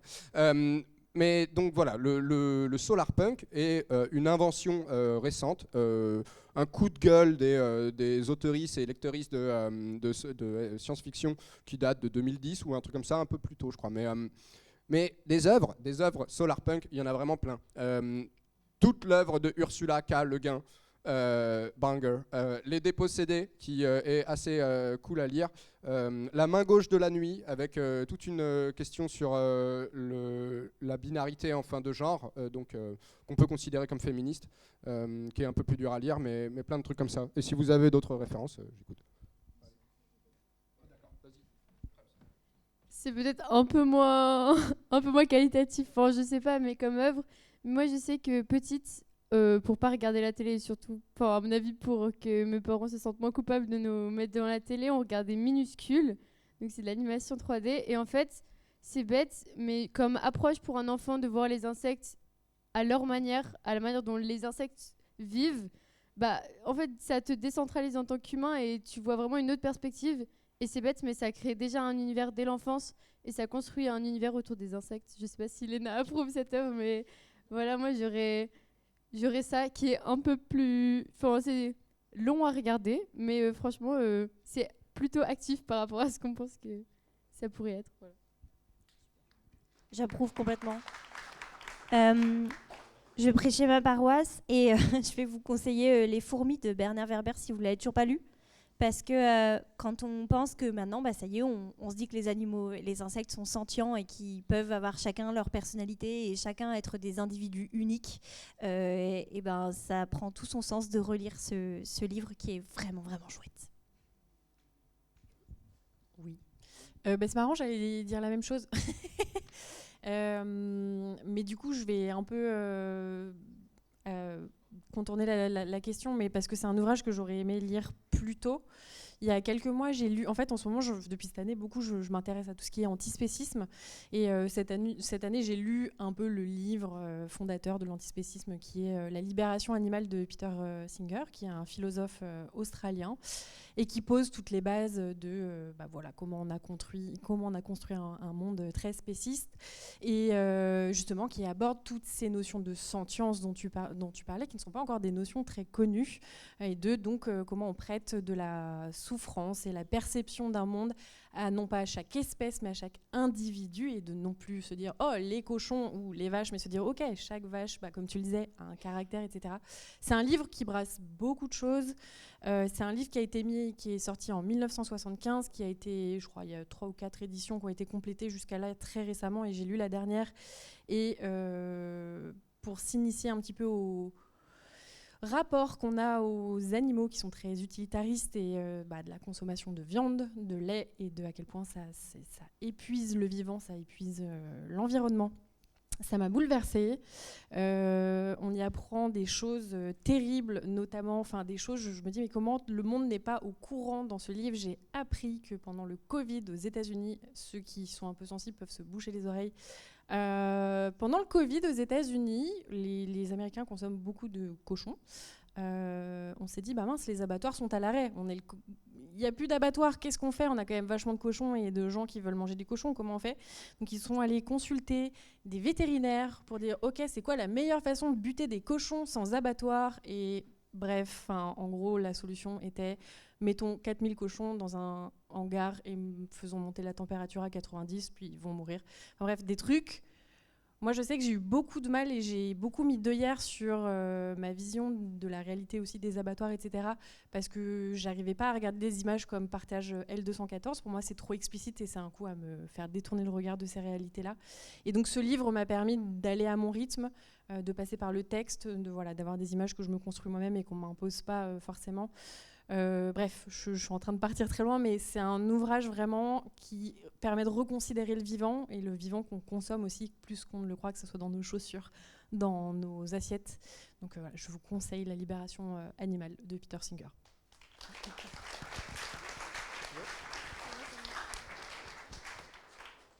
Et moi je voulais juste proposer deux petits romans assez courts à lire qui m'ont beaucoup plu et qui m'ont donné beaucoup d'espoir. C'est Une prière pour les cimes timides, dont je ne connais plus l'autrice, mais je sais pas si quelqu'un connaît, et Ecotopia. Voilà, j'ai kiffé.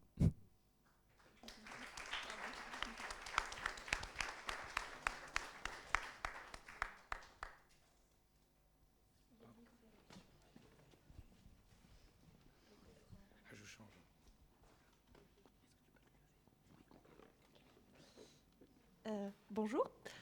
Léna, j'adore les petites bêtes. Vraiment, j'essaie d'expliquer à tout un chacun que les cafards, c'est une forme de vie absolument passionnante. Mais j'ai beaucoup de mal à réussir à convaincre mes contemporains de ne pas les génocider. Et c'est pour ça que moi, ma question, c'est plus, il y a des bestioles qu'on n'aime pas parce qu'on les aime juste pas. Mais il y a des bestioles qui vraiment importunent, entre guillemets, les humains. Comment est-ce qu'on peut changer ce rapport-là, qui n'est pas juste de l'imaginaire, mais bien du concret, du quotidien pour les gens? Parce que les punaises de lit sont une forme de vie absolument merveilleuse aussi, sachez-le. C'est des forces de la nature. Si on était des punaises de lit, la planète aurait été flinguée il y a bien plus tôt. Exactement. Oui, alors déjà, je suis tout à fait d'accord avec toi, c'est incroyable. Pour vous dire, j'adore les petites anecdotes, mais les cafards, si vous aimez la nouvelle technologie, ils sont quand même utilisés et étudiés parce que leur exosquelette et la manière dont ils sont articulés leur permet de devenir tellement fins et de se glisser partout qu'on en fait des robots pour aller sauver des gens sous les décombres. C'est quand même un peu la classe. Et donc, pour rebondir sur ce que tu disais, effectivement, pour essayer de convaincre, j'essaye de partir de là où sont les gens. Donc souvent c'est mais j'ai des cafards pleins chez moi, moi j'aime pas, même si tu me dis que c'est pas sale, moi j'aime pas. Mais je leur dis j'ai une super solution pour vous. Pour prévenir l'arrivée des insectes et des animaux, en fait, il faut juste revenir à ce que faisaient nos grands-mères, c'est-à-dire mettre dans des bocaux hermétiques. Alors, en plus, c'est super beau, c'est hyper instagrammable et ça fait des cuisines dignes de Pinterest. Mais en plus, ça avait une vraie utilité. Mettre tout sous bocaux hermétiques, ça permet d'avoir moins d'aliments à disposition dans sa cuisine qui vont pouvoir s'éparpiller partout, ou qui vont pouvoir être parasités par des petits animaux et notamment par les insectes. Et en fait, prendre ces gestes-là, ça va pouvoir prévenir l'arrivée des cafards ou des mites alimentaires, par exemple. Et en plus, après, je continue en essayant d'aller sur le comportement de l'animal. Donc, je le disais, les cafards, c'est des animaux qui sont grégaires. Ils vivent en groupe, ils se sentent rassurés d'être tous ensemble, et c'est pour ça qu'ils vont vivre en collectivité. Ils vont aller dans nos cuisines parce qu'on laisse traîner de la nourriture, ou alors comme ils peuvent se nourrir des moindres petites matières organiques, il y a à manger, ils se sont trouvés là. En essayant d'humaniser l'animal, du coup, c'est pas le bon mot, mais en tout cas d'essayer de se mettre à sa place. Au fur et à mesure, ça fait un peu changer d'avis les gens. Même si c'est lent, ça finit par porter ses fruits. Et tu parlais du dessin animé minuscule tout à l'heure. En fait, c'est en partant de se mettre à leur place, d'aller regarder comment ils sont, ce qu'ils sont. Et en fait, au fur et à mesure, si on habitue, nous, les humains, à les connaître, en fait, on va finir par vouloir les protéger parce qu'on va vouloir... il va y avoir une espèce d'anthropomorphisme qui va se faire, quoi. Ça passe par là, en tout cas selon moi. Voilà.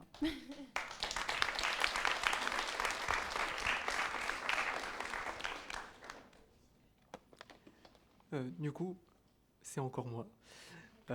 J'avais une question un peu par rapport au sujet de Timothée, mais ça peut concerner tout le monde. Vis-à-vis de la décroissance, c'est bien beau d'avoir des idées. Ici, il y a vraiment plein d'idées cool qui sont trop bien. Mais quand je sors de cette bulle magnifique qu'est Climact, qu'est les gens avec qui je travaille et mes amis, je vois il y a beaucoup de gens que je considérais, pour dire en termes simples, qui sont cons.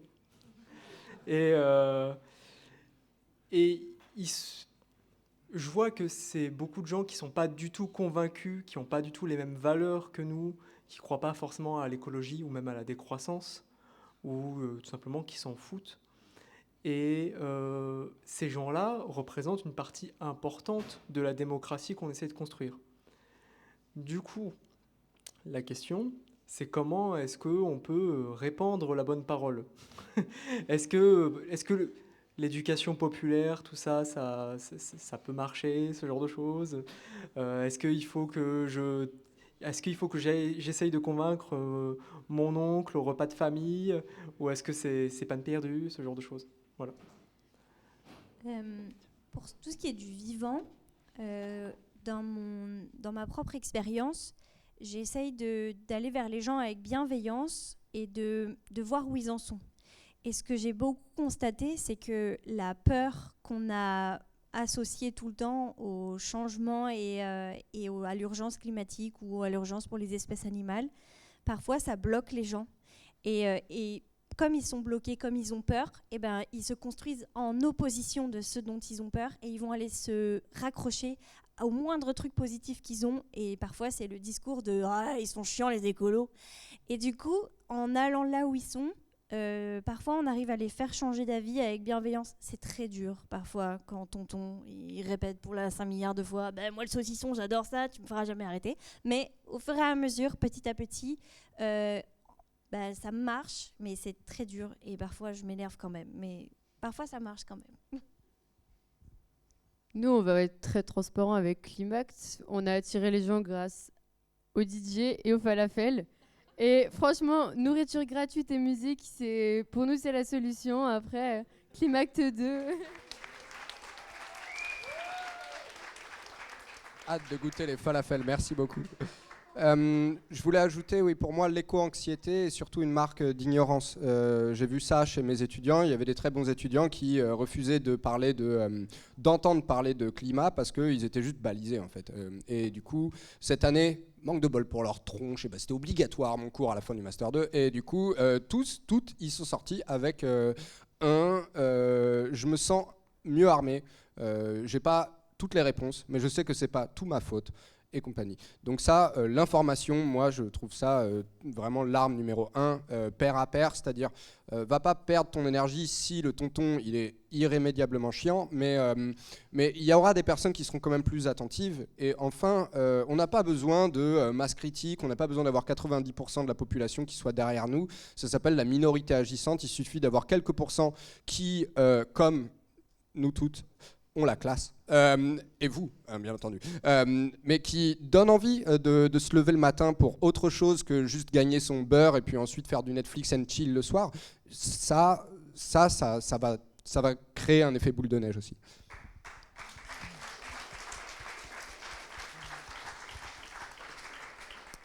Et je pense qu'il faut aussi dépasser la question simplement du climat. Il y a des gens que ça bloque tout de suite, mais il faut revenir à des problématiques que les personnes ont dans la vie quotidienne, et notamment dans les classes les plus défavorisées. Je veux dire, on leur dit oui, mais soyez écolo, soyez sobre. Mais les gars, on est déjà... Enfin, moi, les gars, on est déjà sobre, mais on n'a juste pas le choix, on n'a juste pas d'argent, donc on est obligé d'être sobre, quoi. Et donc eux, ça peut avoir des... Enfin, on peut pas aller prêcher la bonne parole parce que c'est pas possible, mais plutôt aller faire des actions concrètes qui aident vraiment ces personnes, comme par exemple, comment il s'appelle, celui qui fait Banlieue Climat, comment ? Ouais, Ferris Farkat, qui fait des potagers solidaires dans les banlieues et militer pour inclure le plus de monde et agir concrètement et pas simplement prêcher la bonne parole, mais c'est vraiment être dans l'action. Et pour faire de l'action, il faut du temps, donc se libérer du temps, c'est pas facile. Mais si nous, on a le luxe d'avoir du temps, on peut rester dans notre bulle et se dire que vas-y, vu qu'on est tout seul dans notre bulle, ça va aller. Ou alors, on peut aller sur le terrain. Et la masse critique dont tu parlais, Kohei Saito, qui est un penseur de la décroissance, il parle de 3,5% de la population. Du coup, voilà, c'est pas énorme et c'est faisable.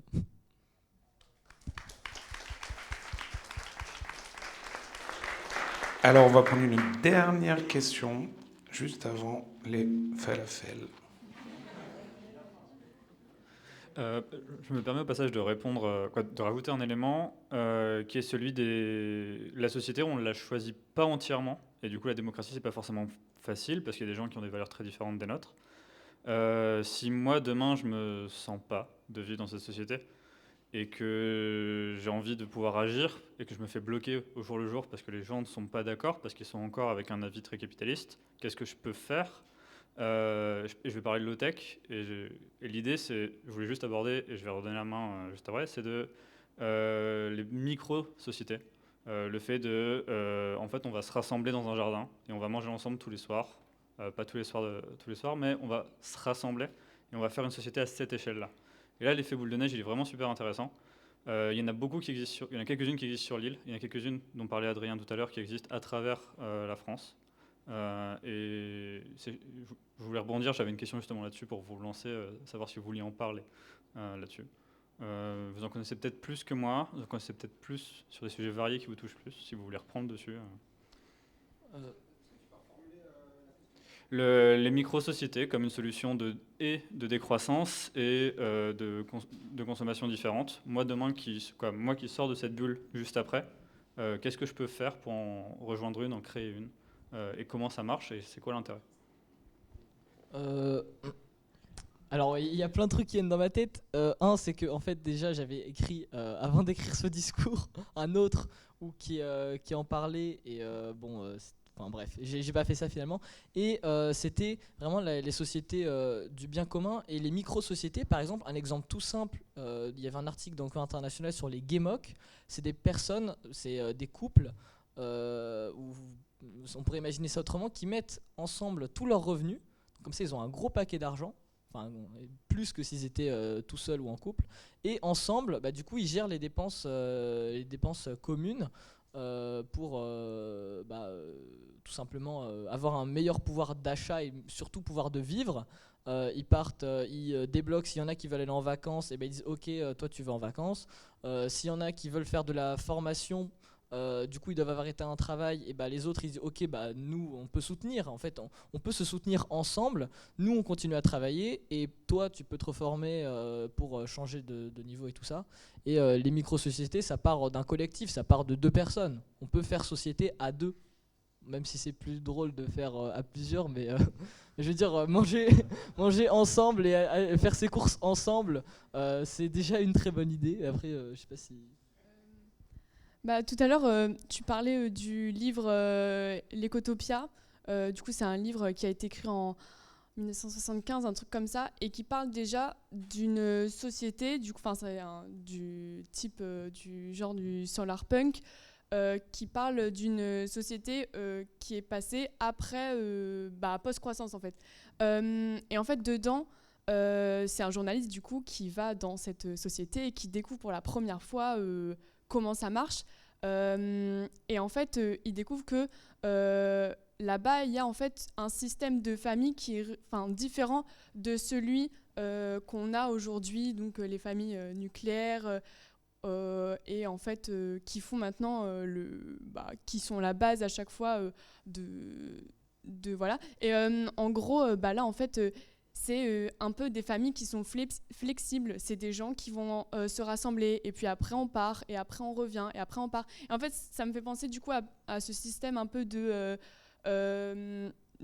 micro-société, puisque c'est un peu ça, c'est fluide en fait. Les gens viennent, les gens partent et c'est des groupes ensemble qui interagissent ensemble et qui ont des valeurs similaires, des objectifs similaires, des choses comme ça, et ensemble peuvent, dans un petit nombre, mais pourtant collectivement, faire des choses qui leur donnent l'impression d'agir efficacement, quoi. Donc voilà, c'était assez intéressant de rebondir dessus, mais c'était déjà des choses qui étaient en 1975 proposées dans des livres. Donc voilà. Yes. J'ajoute brièvement du coup pour recabler sur ce que je racontais sur la confiance aussi que en fait déjà des micro-sociétés il en a existé un paquet de différentes époques. Moi je connais, j'ai pas le nom, tant pis, mais en Provence il y en a des qui existent depuis les années 70. On a regardé des films sur des micro-sociétés italiennes qui ont été exportées au Brésil qui sont plutôt de 1890, donc ça existe je pense depuis tout temps. Par contre quand elles sont, et il y en a plein la France, hein, vraiment genre dès lors que vous allez dans un endroit peu peuplé, vous allez sans doute tomber en étant un peu patient et en fourrageant un petit peu, en cherchant sur du coup des communautés d'une 50aine de personnes, moins, plus, ça dépend. Par contre, là où je trouve que ça devient vraiment pertinent, parce que moi je suis militant politique et chercheur, mais je suis intéressé par le fait qu'on casse un peu la gueule du système en cours actuellement. Et donc une qui a bien marché quand même, c'est Notre-Dame-des-Landes. Elle avait une mission sociale, mais ils ont toujours été braqués vers l'extérieur, dans une logique d'accueil, dans une logique de production vers l'extérieur. Donc ils vendaient des légumes et ils recevaient en liesse la police avec des chars. Mais voilà, donc ça c'est... Il faut aussi, je trouve ça un peu dommage si c'est juste pour s'extraire d'une société dans laquelle on ne se sent pas bien, parce que j'appelle ça genre une fuite. Alors que si on se dit on va vendre des légumes mon gars et on va les vendre au marché, alors là on parle, parce que du coup on montrera ce que produit, ce que génère la bonne humeur et tout que peut produire du coup un autre modèle de société. Donc voilà, rester quand même interconnecté avec la société mère, celle qui abrite le plus de monde. Et voilà.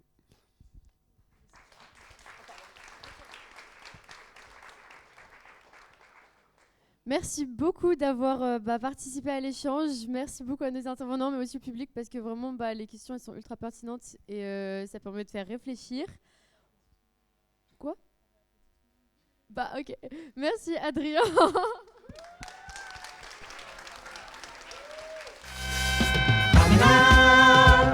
A brand new revolution.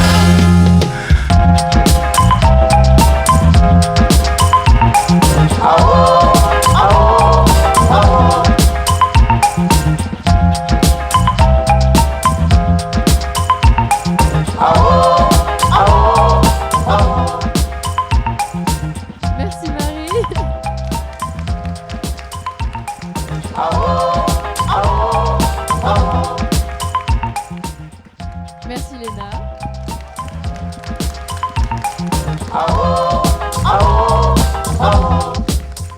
Merci Tim.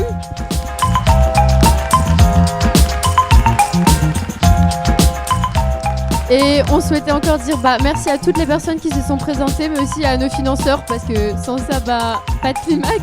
Donc merci à Erasmus Plus Citoyenneté, donc un programme de l'Europe. Merci à l'État, à la CAF, à Villeneuve d'Ascq, au FONJEP.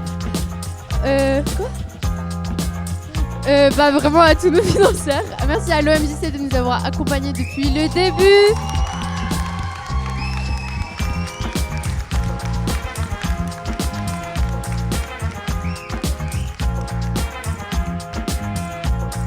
Merci, Chloé et Flo, venez sur scène.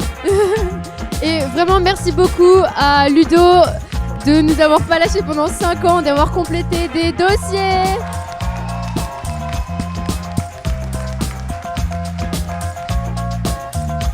Merci Sidonie et Lisa aussi. Merci à Zoé aussi de nous avoir accompagnés. Merci vraiment à tout le monde. Merci aux bénévoles qui sont venus ce matin tôt pour préparer tout ça. Merci à Medias qui ont fait un boulot de dingue pour la captation vidéo. Wouh! Merci à toute l'équipe technique. Si on a une scène comme ça pour pouvoir présenter dans des conditions comme ça, c'est grâce à eux. Donc vraiment merci. Et après, merci encore une fois aux participants, aux participantes, à vous, aux intervenants. Bref, on pourra vraiment dire tout le monde parce que en fait nous on aurait fait 15% sans tout ce groupe et vraiment c'est trop cool. Donc voilà, merci.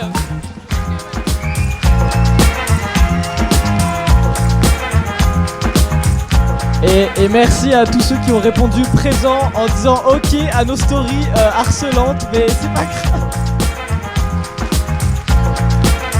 Ouais, je veux juste dire que je vais me promener, je vais les mettre dehors, les petits cailloux, si vous avez envie de regarder. Et j'ai hâte de découvrir les falafels.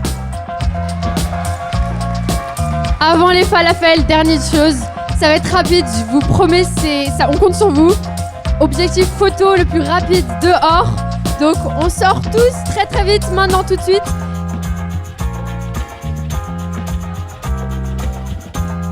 On félicite quand même Oui Océan et je voudrais leur faire un hipipi pourra et merci pour cette belle aventure.